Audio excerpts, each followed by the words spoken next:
The broken hero, the fall of Iphitus. The sun, a molten disk of gold, hung low over the kingdom of Tiryns. Its light stretched long over the land, staining the fields in hues of crimson and amber, as if the very sky bled in warning. Yet the man who rode toward its mighty gates did not heed the omens. Iphitus, son of Eurytus, heir to the throne of Oechalia, rode with purpose, but his heart carried a weight that his steed could not bear. For weeks he had searched for his father's stolen horses. For weeks he had found nothing. But now he had come to the doorstep of Heracles, the greatest warrior Greece had ever known.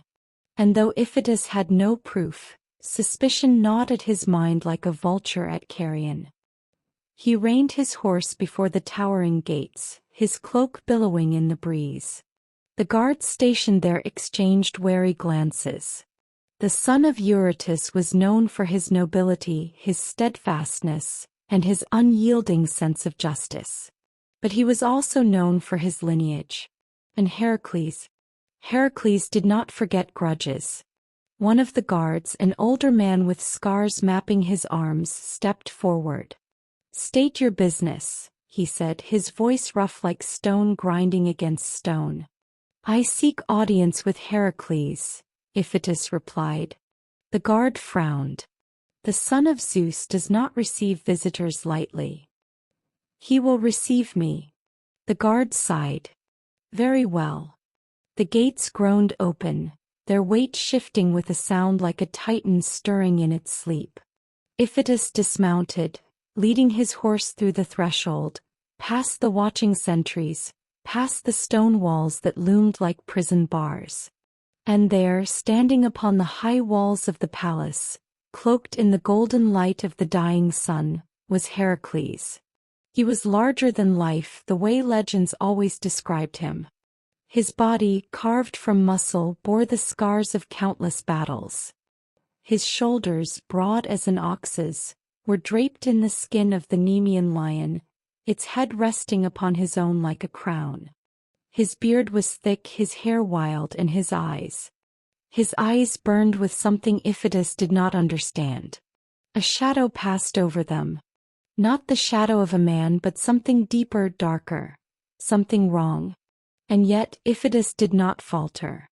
"Heracles," he called, stepping forward, his boots echoing against the stone. "I have come to speak with you." A long silence stretched between them, filled only by the distant cawing of birds and the whispering wind. Then Heracles smiled.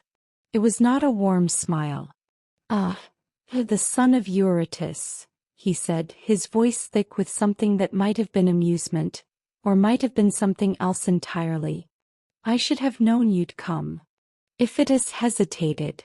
Something was wrong. There was a tension in the air, an unspoken force pressing against his skin like the weight of an oncoming storm. But still he pressed forward. "I seek my father's stolen horses," he said. "Word has reached me that they may have passed through Tiryns." Heracles tilted his head. "And you suspect me?" Iphitus hesitated again, then shook his head.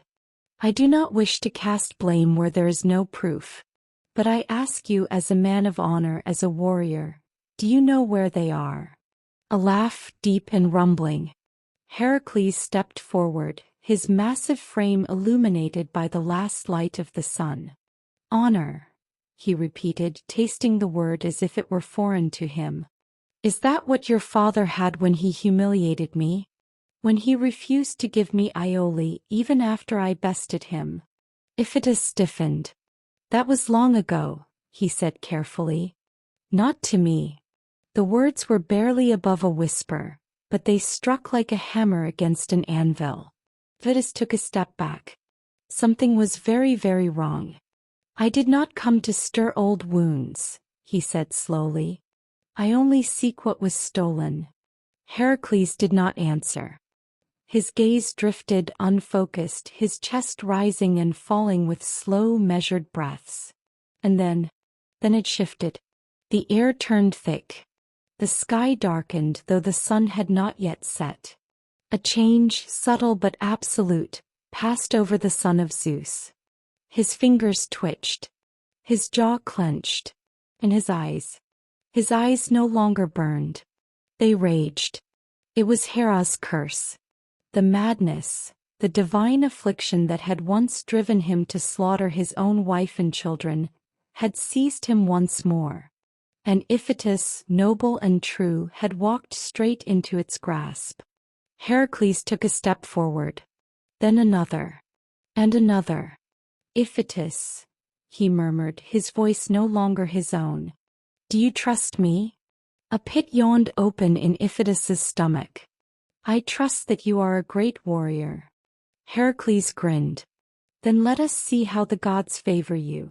Before Iphitus could move, before he could react, before he could even breathe, Heracles struck. A single hand, massive as a bear's paw, clamped down upon his arm. Iphitus cried out, but there was no mercy in Heracles's grip. He was dragged forward, lifted effortlessly into the air, his body weightless in the hands of the strongest man alive. And then he was thrown. The sky spun. The wind roared in his ears. The ground rushed to meet him. And then darkness. Bones shattered. Flesh broke. Pain, searing and absolute, lanced through his body like lightning. His breath came in ragged, uneven gasps, but it was not enough. The world flickered, slipping from his grasp, his fingers clawing at the edges of existence. And then finally, nothing. The son of Eurytus lay still. Broken. Lifeless. Above him, Heracles stood upon the high walls of his palace, staring down at what he had done. His chest heaved. His hands trembled. His mind, his cursed fractured mind, began to clear.